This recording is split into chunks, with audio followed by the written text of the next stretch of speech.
Comparative politics या characteristics of comparative politics.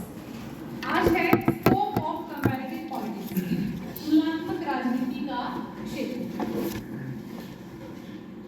Scope of comparative politics.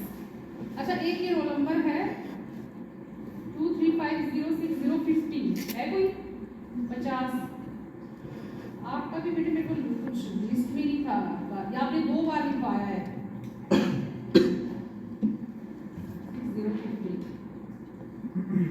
एक roll number 235080004, ये भी रोल नंबर नहीं है ये कोई 235080004। 9004 है कोई, आपने तो लिखवाया है 8004। और एक है 2350607 आपका है।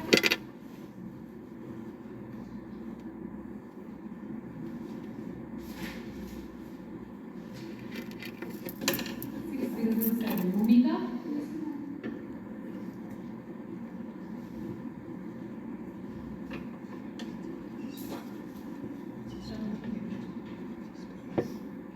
स्कोप ऑफ कंपैरेटिव पॉलिटिक्स, तुलनात्मक राजनीति का क्षेत्र। ये भी कैरेक्टरिस्टिक्स की तरह ही है, सिमिलर है, थोड़ा बहुत डिफरेंस है ना। कैरेक्टरिस्टिक्स नेचर में हमने पढ़ा कि इनमें क्या क्या विशेषताएं पाई जाती हैं। स्कोप में वही कि इसमें क्या क्या आता है, एक ही है, सिमिलर ही है, थोड़ा बहुत डिफरेंस है ना। सबसे पहले जो हेडिंग पॉलिटिकल एक्टिविटी, राजनीतिक गतिविधि। किसका स्कोप कर रहे हैं हम, किसका क्षेत्र कर रहे हैं कि इसके दायरे में क्या क्या आता है, किसके दायरे में, तुलनात्मक राजनीति के दायरे में क्या क्या आता है। तो क्या आता है सबसे पहले पॉलिटिकल एक्टिविटी। पॉलिटिकल एक्टिविटी का मतलब क्या होता है, राजनीति से जुड़ी हुई कोई भी एक्टिविटी, है ना। राजनीति का मतलब तो आप सब समझ गए कि राजनीति का मतलब क्या है। तो राजनीति से जुड़ी हुई कोई भी गतिविधि किसी भी पॉलिटिकल सिस्टम में जब होती है, राजनीतिक प्रणाली में, जिसकी आप क्या कर रहे हैं, कंपैरिजन कर रहे हैं या स्टडी कर रहे हैं, तो आपको जिस देश के पॉलिटिकल सिस्टम की आप स्टडी कर रहे हैं, उस देश के पॉलिटिकल सिस्टम के में जो पॉलिटिकल एक्टिविटीज होती हैं, उसका भी आपको क्या करना है, स्टडी करनी है। ये भी कंपैरेटिव पॉलिटिक्स के स्कोप में आता है। अगर आप इसको विशेषताओं में लिखो तो भी चल पड़ेगा, विशेषताओं में लिखो तो भी चल पड़ेगा, बस थोड़ा सा शब्दों का हेरफेर है। आप लिखेंगे इसकी विशेषताएं हैं, इसमें आप लिखेंगे कि इसके क्षेत्र में आता है ना, इसके स्कोप में आता है। बेटे मास्क लगा लेना आपने, है ना। उसके बाद लिखो स्टडी ऑफ मैनी भाइज, अनेक क्यों का अध्ययन। स्टडी ऑफ मैनी भाइज, आज अंधेरा क्यों लग रहा है।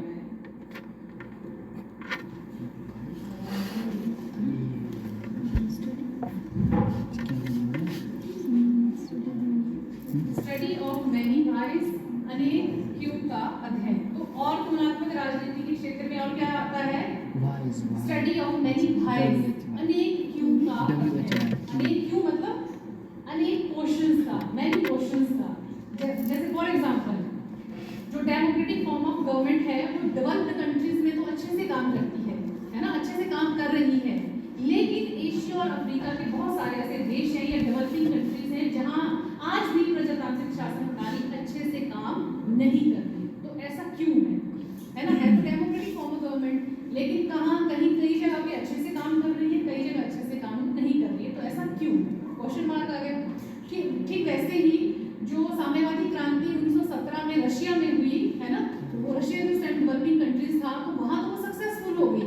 लेकिन वैसे ही क्रांति जब अन्य देशों में हुई तो वहां वो उतनी सफलता प्राप्त नहीं कर पाई। तो ऐसा क्यों। और ठीक वैसे ही जब साम्यवादी जो सोवियत संघ था, यूएसएसआर था, तो ऐसा क्या रीजन रहा वो 1991 में सोवियत संघ की तरह ही, और जो उसके संघ था ना, ये बना हुआ 14-15 देशों का, तो वो उदारवादी विचारधारा की तरफ क्यों प्रेरित हुए, है ना। थे तो वो साम्यवादी, लेकिन धीरे धीरे वो लिबरलिस्ट या लिबरलिज्म की तरफ क्यों आकर्षित हुए। बहुत सारे क्यों आ रहा है ना। अच्छा, बहुत एक और इसमें एग्जांपल है कि आतंकवाद के बहुत से देशों में पनपने के क्या कारण है, या आतंकवाद क्यों पनप रहा है, क्या रीजन है, क्यों, क्वेश्चन मार्क आ रहा है ना। तो ऐसे बहुत से स्टडीज, ऐसे बहुत से क्वेश्चंस हैं जो पॉलिटिकल सिस्टम के अंतर्गत हमें देखने को मिलते हैं। तो जब भी कंपैरेटिव पॉलिटिक्स का जो अध्ययन करता होगा या जो सर्चर होगा, है ना, वो इन सारे क्यों की स्टडी करेगा कंपैरिजन करेगा और फिर फाइंड आउट निकालेगा, जो हमने कल पढ़ा था कि लास्ट में उसका काम क्या होता है, सिद्धांत बनाना, है ना, कंक्लूजन कुछ देना सोसाइटी को कि आपने क्या रिसर्च की, आपने क्या स्टडी की, आपने क्या फाइंडिंग्स निकाली। तो ठीक वैसे ही ऐसे क्यों का ऐसे क्वेश्चंस का स्टडी करने के बाद फिर कंपैरिजन करने के बाद आपने क्या करना है, सिद्धांत बनाना है या अपने जो आपके फाइंडिंग्स हैं वो आपने बतानी है कि ऐसा क्यों है, मतलब क्या कारण रहा है। तो मैनी जो बाइस है उसकी स्टडी भी हम कंपैरेटिव पॉलिटिक्स के अंतर्गत करते हैं। उसके बाद आया पॉलिटिकल पावर, और क्या आता है, तुलनात्मक राजनीति के क्षेत्र के दायरे में इस चीज की स्टडी करते हैं, पावर की, है ना, पॉलिटिकल, खासकर किस पावर की, पॉलिटिकल पावर की। क्या होती है पावर, शक्ति, शक्ति क्या होती है, राजनीतिक शक्ति क्या हुई, अब बोलो शाबाश। देश की शासन व्यवस्था को चलाया जाता है जिसकी मदद से पूरे देश की शासन व्यवस्था को चलाया जाता है सुचारू रूप से। शक्ति को डिफाइन करना नहीं आ रहा है, मतलब सबको पता है पावर का, है ना, पावर क्या होती है। और राजनीतिक शक्ति मतलब जो सरकार के पास है कानून बनाने की, कोई भी निर्णय लेने की शक्ति, है ना। आप क्या कर सकते हैं, कोई भी चीज जो है, कोई भी रूल सरकार क्या कर सकती है, जो लोगों को अच्छा लग रहा है, वैसे कोई भी बना सकती है, लेकिन लोगों को अच्छा नहीं लगेगा तो लोग फिर क्या करेंगे, लोगों के पास भी पावर है, किस चीज की पावर है, सरकार को बदलने की, सरकार के पास भी पावर है, लोगों के पास भी पावर है ना। तो अगर हम इंटरनेशनल पॉलिटिक्स में देखें तो हर एक देश क्या चाहता है, पावरफुल बनना चाहता है, शक्ति अर्जित करना चाहता है। इवन मॉर्गेंथू जैसे जो इंटरनेशनल थिंकर्स रहे हैं, उन्होंने तो राजनीति को शक्ति के लिए संघर्ष बताया है। क्या कहते हैं मॉर्गेंथू कि राजनीति क्या है, शक्ति प्राप्ति के लिए किया जाने वाला संघर्ष, वो पॉलिटिक्स है जिसमें लोग क्या करना चाहते हैं, ज्यादा से ज्यादा शक्ति प्राप्त करना चाहते हैं, चाहे वो पॉलिटिकल पावर हो, चाहे फाइनेंशियल पावर हो, चाहे सोशल पावर हो, चाहे फिजिकल पावर हो, शक्ति का महत्व है ना। जिसके पास पावर है एक प्रकार से वो क्या है, उसी का दबदबा है ना। तो तुलनात्मक राजनीति के क्षेत्र में हम किसकी स्टडी करते हैं, पॉलिटिकल पावर, पावर्स। उसके बाद स्टडी ऑफ ग्रुप्स, समूहों का अध्ययन, स्टडी ऑफ ग्रुप्स, समूहों का अध्ययन।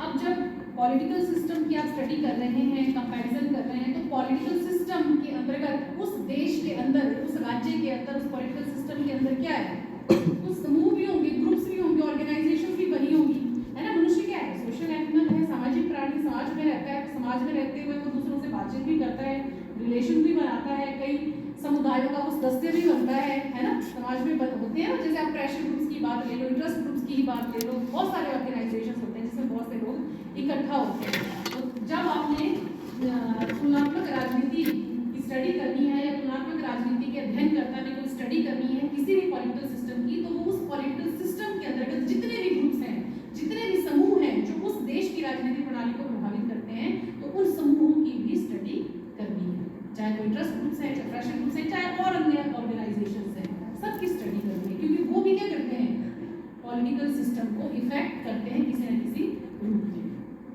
उसके बाद लिखो comparative study of political systems, ये भी सिंपल सा है, ये पहले नंबर पे आना चाहिए। Comparative study of political systems, तुलनात्मक राजनीति में आप किसकी स्टडी करते हैं, राजनीतिक प्रणालियों का तुलनात्मक अध्ययन, comparative study of political systems. मैंने क्यों कहा कि सबसे पहले आनी चाहिए, इसमें क्या वर्ड आ रहा है, पॉलिटिकल सिस्टम, तो ये तो सबसे पहले आना चाहिए, फिर समूह बाद में आएंगे, पावर बाद में आएंगी, गतिविधियां बाद में आएंगी, पहले तो सिस्टम आएगा ना। पहले तो आप एक पॉलिटिकल सिस्टम को लेंगे, दो या दो से ज्यादा पॉलिटिकल सिस्टम को लेंगे जिनका क्या करेंगे, कंपैरिजन करेंगे, फिर उनके अंदर क्या है, आ रही है बात समझ में। पहले क्या करोगे, कंपैरेटिव पॉलिटिक्स में स्टडी करने के लिए किसी एक पॉलिटिकल सिस्टम को, मतलब किसी एक राज्य को, है ना, उसकी तुलना किससे करेंगे, दूसरे से करेंगे, या दो से ज्यादा से करेंगे, 5 से कर सकते हैं, 10 से कर सकते हैं, 20 से कर सकते हैं। जैसे एरिस्टोटल ने अपने देश के, अपने टाइम के, उस टाइम 158 जो कॉन्स्टिट्यूशन थे देशों का, संविधानों का अध्ययन किया था, कंपैरिजन किया था।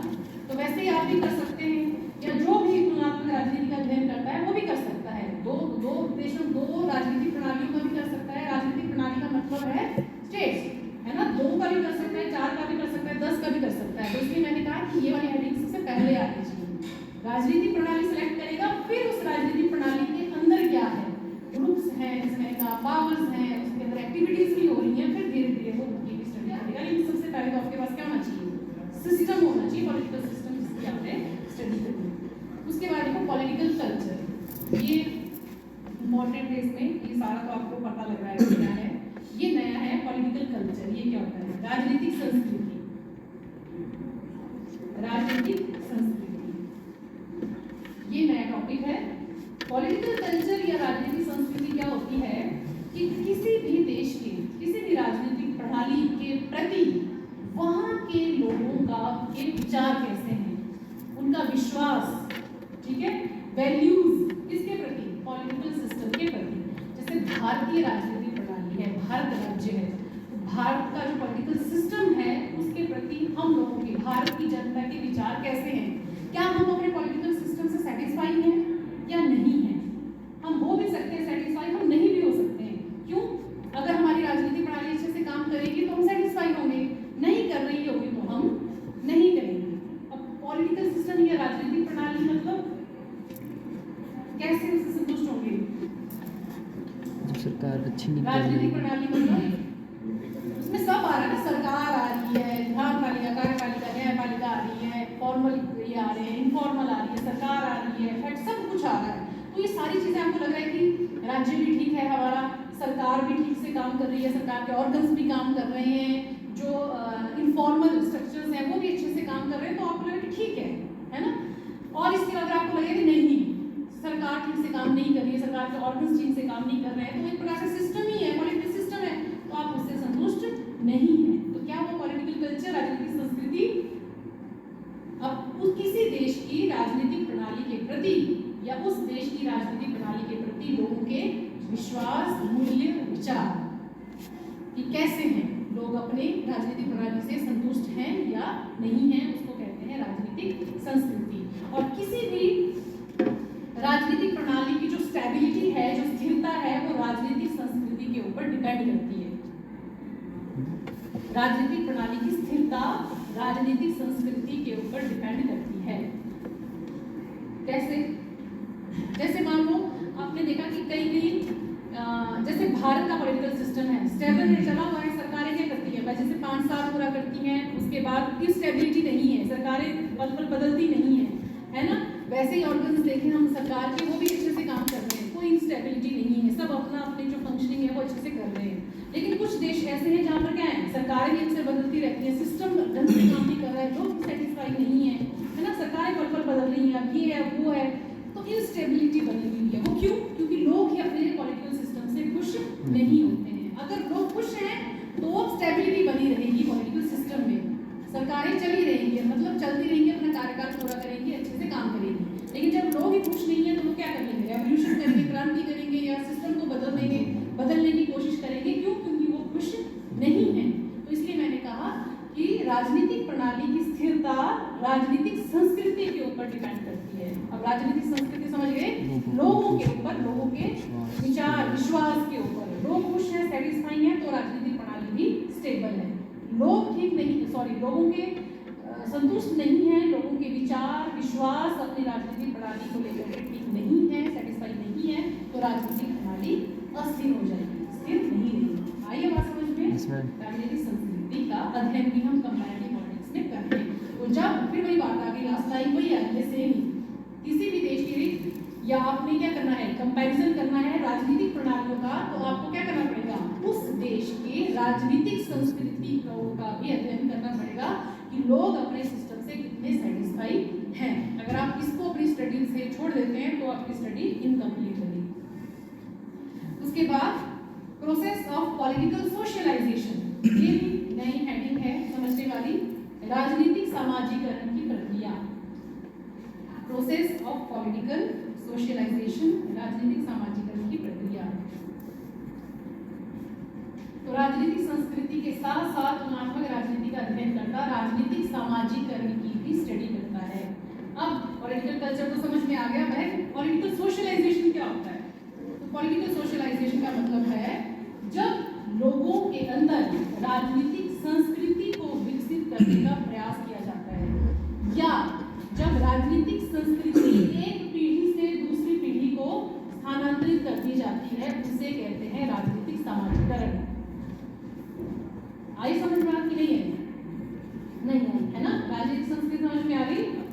अपनी राजनीतिक प्रणाली के प्रति लोगों के विश्वास कैसे हैं, विश्वास कैसे है। तो वही चीज वही वो क्या कर रहे हैं आप, जैसे आप हैं, हम हैं, अभी हम अपने सिस्टम से ठीक है, खुश है, हमें समझ है पूरी, वही चीज हम अपनी आगे आने वाली पीढ़ियों को क्या कर रहे हैं, बता रहे हैं, स्थानांतरित कर रहे हैं कि ऐसा होता है, सिस्टम इस तरह से काम करता है, अगर नहीं करता है तो आप क्या कर सकते हैं, आप क्या नहीं कर सकते हैं। सेटिस्फाई है वो भी आपने आगे क्या करना है, देना है, नहीं है वो भी आपने क्या करना है, सोशलाइज करना है ना, मतलब दूसरे लोगों के साथ शेयर करना है, उसको कहते हैं सोशलाइजेशन।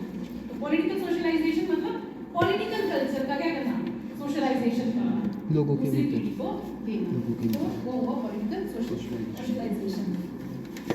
तो इसकी भी हम स्टडी करते हैं, और ये पॉलिटिकल सोशलाइजेशन करने का काम कौन करता है, सोशलाइज करने का काम करता है परिवार, फैमिली, समाज, जो वैधानिक संस्थाएं हैं वो, राजनीतिक दल वो, ये क्या करते हैं, लोगों को पॉलिटिकल कल्चर को क्या करते हैं, देखते हैं, स्थानांतरित करते हैं, है ना, लोगों को बताते हैं कि कैसा है सिस्टम, किस तरह से काम कर रहा है, किस तरह से काम नहीं कर रहा है, क्या कर सकता है, क्या कमियां हैं, क्या गुण हैं, हमें कैसे पता चलता है इन्हीं चीजों से, है ना। जैसे पॉलिटिकल पार्टीज ले लो आप, हमें कैसे पता चलता है कि कौन सा राजनीतिक दल अच्छे से काम कर रहा है, क्या कौन सा नहीं कर रहा है। एक तो इलेक्शन के टाइम में जब आते हैं, अपना प्रचार प्रसार करते हैं, अपनी बात रखते हैं, अपने मुद्दों को रखते हैं, और दूसरा जब उनको इलेक्ट करते हैं तो फिर जो रूलिंग पार्टी है वो किस तरह से काम कर रही है, अच्छे से कर रही है या नहीं कर रही है, और जो ऑपोजिशन बैठा हुआ है क्या वो भी अपना काम अच्छे से कर रहा है, जो उसका दायित्व है कर रहा है कि नहीं कर रहा है, तो लोग देख रहे हैं, है ना। तो अगर लोगों को लग रहा है कि रूलिंग पार्टी अच्छे से काम नहीं कर रही है तो वो राजनीतिक दल ही, चाहे रूलिंग है चाहे ऑपोजिशन है, पॉलिटिकल पार्टी ही है ना। तो अगर रूलिंग पार्टी अच्छे से काम नहीं कर रही है तो फिर लोग क्या करेंगे, बदल देंगे रूलिंग को, ऑपोजिशन बना देंगे, ऑपोजिशन को नेक्स्ट टाइम रूलिंग पार्टी बना देंगे, ठीक है। तो ये सारी चीजें कैसे पता चलती है, परिवार से, जैसे आपको, जैसे आप लोग अभी बच्चे हैं, धीरे धीरे आपको पता नहीं है, कुछ चीजें कौन बताता है, कुछ चीजें क्या, सारी चीजें आपको कौन बताता है, फैमिली बताता है, अपने परिवार वाले बताते हैं क्या करना है क्या नहीं करना है। तो वैसे ही अगर पॉलिटिक्स की बात करें, आपके टीचर आपको बता रहे हैं, आपकी फैमिली वाले आपको बता रहे हैं, कई बार घर में भी डिस्कशन होती है ना, कि कौन कैसे काम कर रहा है, कैसे काम नहीं कर रहा है। तो ये सारी चीजें पॉलिटिकल सोशलाइजेशन करने का काम करती है परिवार, लीगल जो इंस्टीट्यूशंस हैं वो, और राजनीतिक दल। उसके बाद को comparative study of peoples participation, तुलनात्मक राजनीति के क्षेत्र में और क्या आता है, लोगों की सहभागिता का तुलनात्मक अध्ययन। Comparative study of peoples participation, लोगों की सहभागिता का तुलनात्मक अध्ययन। तो जिस पॉलिटिकल सिस्टम की आप स्टडी कर रहे हैं, वहां के उस पॉलिटिकल सिस्टम के जो लोग हैं, उनका अपनी जो राजनीति है या अपने देश के जो पॉलिटिकल सिस्टम है उसमें कितना इंटरेस्ट है, लोग कितनी सहभागिता दिखाते हैं। सहभागिता का मतलब हुआ, जैसे लोगों की जो प्रॉब्लम्स हैं, है ना, उसको वो क्या करते हैं, अपनी मांगों को वो क्या करते हैं, इनपुट के रूप में सरकार के सामने पेश करते हैं कि हमारी ये डिमांड्स हैं। मतलब किसी भी रूप में सहभागिता पॉलिटिक्स में, कुछ लोग ऐसे होते हैं जो बिल्कुल भी रुचि नहीं दिखाते पॉलिटिक्स में, ना बात करते हैं, मतदान देने भी नहीं जाते हैं, अपनी कोई डिमांड्स भी नहीं रखते हैं, ना सरकार की आलोचना करते हैं, कुछ भी नहीं करते हैं, मतलब कोई लेना देना नहीं, तो वो सिर्फ अपना काम करते हैं, इलेक्शन आ रहे हैं जा रहे हैं, सरकार अच्छे से काम कर रही है चाहे नहीं कर रही है, तो हम कहेंगे कि वहाँ पर लोगों की जो राजनीतिक सहभागिता वो कैसी है, कम है या उदासीन है। जहाँ पर लोग क्या है, एक्टिव हैं, अपनी जो उनका पॉलिटिकल सिस्टम है, पॉलिटिक्स है, उसमें रुचि दिखाते हैं। रुचि दिखाने का मतलब ये नहीं होगा कि सारे इलेक्शन लड़ने लग जाओ, सारे मंत्री बन जाओ, ऐसा तो नहीं होगा। पार्टिसिपेशन का मतलब क्या हुआ, आपको आपकी देश की राजनीति, आपके सिस्टम के बारे में पता होना चाहिए कि आपका की जो सरकार है, जो सिस्टम है, उसका क्या काम है ना, और वो उस काम को कर रहा है या नहीं कर रहा है। ये तो ये सारी चीजों का भी अगर आपको ज्ञान है तो इट मींस आपकी पार्टिसिपेशन कैसी है, सक्रिय है ना, आप पार्टिसिपेट कर रहे हैं, आपको पता हो रहा है कि देश में क्या हो रहा है ना, कैसे हो रहा है, और ऐसा हो रहा है तो क्यों हो रहा है, क्या कारण है, इसको कैसे दूर किया जा सकता है।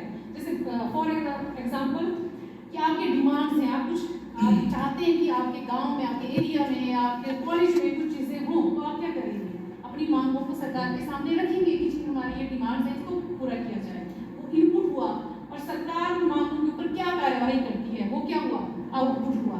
कई बार आपको कुछ प्रॉब्लम भी है ना, आप कुछ प्रॉब्लम भी फेस कर रहे हैं, आपको कुछ चाहिए भी, उसके बावजूद भी आप क्या कर रहे हैं, अथॉरिटी से बात नहीं कर रहे हैं, टीचर से बात नहीं कर रहे हैं, गवर्नमेंट से बात नहीं कर रहे हैं, तो इट मींस आपकी सहभागिता हम क्या बोलेंगे, उदासीन है। आप याद रखते हैं, आपको पता है। अगर कॉलेज की बात करें एक प्रकार से, आपको कॉलेज के बारे में सब कुछ पता है, तो इतनी साफ सक्रिय हैं। आपको नहीं पता है तो आप उदासीन हैं। तो ठीक वैसे ही देश की राजनीति के बारे में, देश के सिस्टम के बारे में जब लोगों को पता होता है तो हम कहते हैं एक्टिव पार्टिसिपेशन है लोगों की। जब नहीं पता होता है लोगों को कोई लेना, होते हैं कुछ लोग ऐसे जिनको कोई लेना देना नहीं है, जो बिल्कुल बात करना नहीं चाहते, जिनको सिर्फ अपने काम से मतलब है, तो ऐसी सहभागिता उदासीन सहभागिता कहलाती है। तो वो पार्टिसिपेशन की भी आपने स्टडी करनी है कंपैरेटिव पॉलिटिक्स का एक स्टूडेंट होने के नाते, या जो आप कंपैरेटिव पॉलिटिक्स की स्टडी करते हैं कि उस देश की, किस देश की जिसकी आप स्टडी कर रहे हैं, वहां पर लोगों की सहभागिता का स्तर कैसा है, ठीक है या उदासीन है। उसके बाद को स्टडी ऑफ पॉलिटिकल प्रोसेसेस, राजनीतिक प्रक्रियाओं का अध्ययन, स्टडी ऑफ पॉलिटिकल प्रोसेसेस, राजनीतिक प्रक्रियाओं का अध्ययन। तो प्रत्येक राजनीतिक प्रणाली में, हर एक पॉलिटिकल सिस्टम में कुछ पॉलिटिकल प्रोसेस भी होते हैं, राजनीतिक प्रक्रियाएं भी होती हैं, उनका भी अध्ययन करना होता है। फॉर एग्जाम्पल इलेक्टोरल प्रोसेस है ना, चुनाव प्रक्रिया। इसके अलावा लोगों द्वारा अपनी मांगे पेश करने की प्रक्रिया, उन मांगों के ऊपर सरकार द्वारा निर्णय लेने की प्रक्रिया, है ना। ऐसे बहुत सारे प्रोसेसेस हैं पॉलिटिकल सिस्टम में जिनकी स्टडी करनी होती है। इसके बाद को study of non political factors, ये वही कल वाली हेडिंग्स आ रही हैं, गैर राजनीतिक तथ्यों का अध्ययन, study of non political factors, गैर राजनीतिक तथ्यों का अध्ययन। तो हर एक देशों में अगर आप देखें, समस्त देशों में अनेक ऐसे नॉन पॉलिटिकल फैक्टर्स होते हैं जो उस देश की राजनीतिक प्रणाली को प्रभावित करते हैं। जैसे भारत का एग्जाम्पल है तो जैसे गरीबी है, बेरोजगारी है, जाति, भाषा, धर्म, है ना, लिंग, ये ऐसे बहुत से फैक्टर्स हैं जो क्या करते हैं, हमारे देश की राजनीति के ऊपर प्रभाव डालते हैं। गरीबी प्रभाव डालती है, बेरोजगारी प्रभाव डालती है, जाति तत्व है राजनीति के ऊपर, राजनीति को प्रभावित करता है, धर्म एक ऐसा फैक्टर है जो हमारी भारत की राजनीति को प्रभावित करता है। तो अगर आप भारत के पॉलिटिकल सिस्टम की स्टडी करोगे लेकिन इन नॉन पॉलिटिकल फैक्टर्स की स्टडी नहीं करोगे तो आपकी भारत की स्टडी कैसी रह जाएगी, इनकम्प्लीट रह जाएगी। नॉन पॉलिटिकल फैक्टर्स की आपने ये देखना है कि उस देश, किसी भी देश का, जिस देश की स्टडी कर रहे हैं, उस देश में से कौन से फैक्टर्स हैं जो उस देश की राजनीतिक प्रणाली के ऊपर प्रभाव डालते हैं। फॉर्मल का, स्टेट का, गवर्नमेंट का, फॉर्मल ऑर्गेनाइजेशन का, है ना, और अदर फैक्टर्स का जो मैंने आपको बताया वो तो करनी है स्टडी। इसके अलावा जो और गैर राजनीतिक तथ्य हैं जिनका उस देश की राजनीतिक प्रणाली के ऊपर प्रभाव पड़ता है, उसकी भी आपने स्टडी करनी है। तो मैंने भारत का कहा, और देशों में और हो सकता है ना, जैसे भारत में जाति का है, जो डेवलप्ड कंट्रीज वहाँ पर रेशियल, है ना, नस्ल के आधार पर जो है वो वहाँ की पॉलिटिक्स को ज़्यादा प्रभावित करता है, और जाति का फैक्टर इतना प्रभाव नहीं करता जितना रेशियल डिस्क्रिमिनेशन होता है ना, नस्ल का जो तत्व है जो वो अपना डेवलप्ड कंट्रीज में प्रभाव छोड़ता है। तो आपने वहाँ पर उस फैक्टर की स्टडी करनी है। तो वो देखना है जब आप स्टडी करोगे कि किसी भी देश में कौन से ऐसे फैक्टर्स हैं जो उस देश की राजनीति के ऊपर प्रभावित कर सकते हैं। सेम नहीं हो सकते हैं। जैसे मैं भारत की कह रही हूँ जाति का तत्व है, धर्म का तत्व है, तो अमेरिका में भी जाति और धर्म वहाँ की पॉलिटिक्स को प्रभावित करता होगा, ये जरूरी नहीं है, वहाँ कोई और हो सकता है। जो भी है वहाँ की स्टडी करनी। उसके बाद comparative study of government, last में मैं भी पूछूंगी बेटे, है ना, कि क्या मतलब होता है सरकारों का तुलनात्मक अध्ययन, कंपैरेटिव स्टडी ऑफ गवर्नमेंट। ये भी स्वाभाविक सी बात है, जब पॉलिटिकल सिस्टम की बात आ रही है तो सरकारों का तो अध्ययन होगा ही होगा। भारत के पॉलिटिकल सिस्टम की जब आप स्टडी करोगे तो क्या भारत की जो गवर्नमेंट सिस्टम है, भारत की जो सरकार का फॉर्म है, क्या उसकी स्टडी छोड़ दोगे? वो तो करनी ही करनी है। हाँ, तुलनात्मक जो सरकार है उसके अंदर तुलनात्मक राजनीति नहीं आती, लेकिन तुलनात्मक राजनीति के अंदर तुलनात्मक सरकार का तत्व आ जाता है। ठीक है, तो इनमें तुलनात्मक सरकार क्या है, सेकेंडरी है, तुलनात्मक राजनीति प्राइमरी है।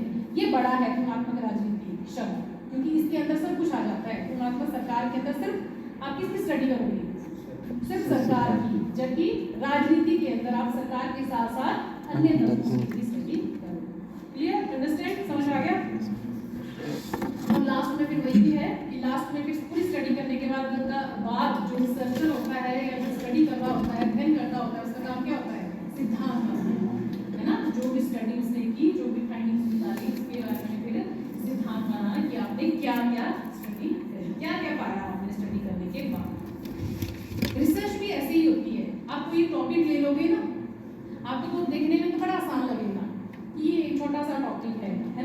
जैसे आप वोटिंग बिहेवियर की बात ले लो, आप कोई पर्टिकुलर एरिया ले लो, जैसे आप शिमला कंस्टिट्यूंसी आपने ले ली, शिमला विधानसभा का क्षेत्र ले लिया आपने, शिमला विधानसभा में जितने भी वोटर्स हैं, है ना, उनके अपने मतदान व्यवहार का अध्ययन करना है, ये आपका टॉपिक है।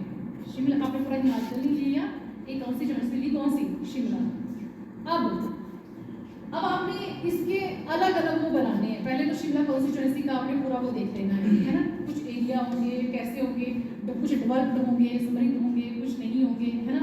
अच्छा, कई ऐसे एरिया होंगे जहाँ ज़्यादा लोग पढ़े लिखे हैं, कम पढ़े लिखे होंगे, है ना, कुछ लोग ऐसे होंगे जो नौकरी पेशा होंगे, नौकरी पेशा नहीं होंगे। तो आपको ये सारे फैक्टर क्या करने पड़ेंगे, पहले देखने पड़ेंगे कि वहाँ क्या क्या है, फिर उस आधार पर क्या करना है, डाटा कलेक्ट करना है। सीधे जाकर के आपने ये नहीं थोड़ी ना करना है कि कुछ एक जगह में गए, है ना, वहाँ पर क्या थे, सारे ही मान लो कि नौकरी वाले लोग थे, उनका वोटिंग बिहेवियर आपने जाना और उस रिजल्ट को आपने क्या कर दिया, पूरे शिमला कंस्टिट्यूंसी का आपने रिजल्ट निकाल दिया कि ऐसा वोटिंग बिहेवियर। आपकी स्टडी इनकम्प्लीट होगी क्योंकि आपने क्या किया, सिर्फ एक ही पॉइंट देखा, बाकी आपने छोड़ दिए। बेरोजगार जो लोग हैं, जो नौकरी पेशा नहीं करते हैं, हो सकता है उनका वोटिंग बिहेवियर कुछ और हो, उनकी वोटिंग परसेंटेज ज़्यादा हो या कम भी हो सकती है ना, क्योंकि उनका जो एनवायरनमेंट होगा, माहौल होगा, वो कुछ और होगा, पढ़े लिखों कुछ और होगा, है ना, गरीबों कुछ और होगा, जो उनका कुछ और होगा, है ना। जो इलाकों का भी फर्क पड़ता है, क्षेत्रों का भी फर्क पड़ता है ना। जो बहुत ही कठिन एरिया है, हो सकता है वहाँ पर वोटिंग परसेंटेज ज़्यादा ना होती हो, क्यों, क्या रीज़न है, जाना पॉसिबल ना हो। जो सुगम एरिया है वहाँ पे वोटिंग परसेंटेज अच्छी होती हो, है ना। तो ये वो आपको पहले फाइंड आउट करना होता है कि क्या क्या, जैसे मैंने कहा कि पॉलिटिकल सिस्टम के अंदर पहले आपको देखना पड़ेगा कि आता क्या क्या है। राज्य आता है, सरकार आता है, फॉर्मल आते हैं, फिर इनफॉर्मल इंस्टीट्यूशन आते हैं, फिर फैक्टर्स आते हैं, नॉन पॉलिटिकल फैक्टर्स आते हैं, फिर एक एक करके आपने सबकी स्टडी करनी होती है। लेकिन आपने क्या किया, राज्य और सरकार की स्टडी की और आपने कह दिया कि मैंने उस सिस्टम की क्या कर लिया, पूरी स्टडी कर ली, तो आपकी स्टडी इनकम्प्लीट हो। पूरा आपको पहले क्या करना पड़ता है, पूरी स्टडी, पूरे सिस्टम की स्टडी करनी पड़ती है ना। पूरे फीचर्स देखने पड़ते हैं, समानताएं देखनी पड़ती हैं, असमानताएं क्या है वो देखनी पड़ती है। कईयों का माहौल अलग होगा, है ना, राजनीति, जैसे मैंने कहा कि हम अमेरिका और भारत की तुलना करें, बहुत सी बातों में क्या होगा, अलग होगा, है ना, कंडीशंस अलग होंगी। जैसे मैंने जाति का एग्जाम्पल दिया, वहाँ पे ये चीज़ नहीं चलती, लेकिन ये भारत में जाति का फैक्टर बहुत ज़्यादा मायने रखता है, राजनीति में भी बहुत ज़्यादा मायने रखता है, लेकिन वहाँ की राजनीति में जाति का तो इतना मायने नहीं रखता है। ये था इसका स्कोप, काफ़ी है इतना। और पीछे लास्ट में आप लोगों ने लिखा, समझ में आया, बताओ क्या होता है पॉलिटिकल कल्चर। ग्रीन शर्ट वाला लड़का खड़ा होता है, हाँ आप बताओ, राजनीतिक संस्कृति क्या होती है, क्या नाम है, हाँ वैसे क्या राजनीतिक संस्कृति, समझ में आया। वेदर के साथ जो है, दोनों इधर उधर दाएं बाएं,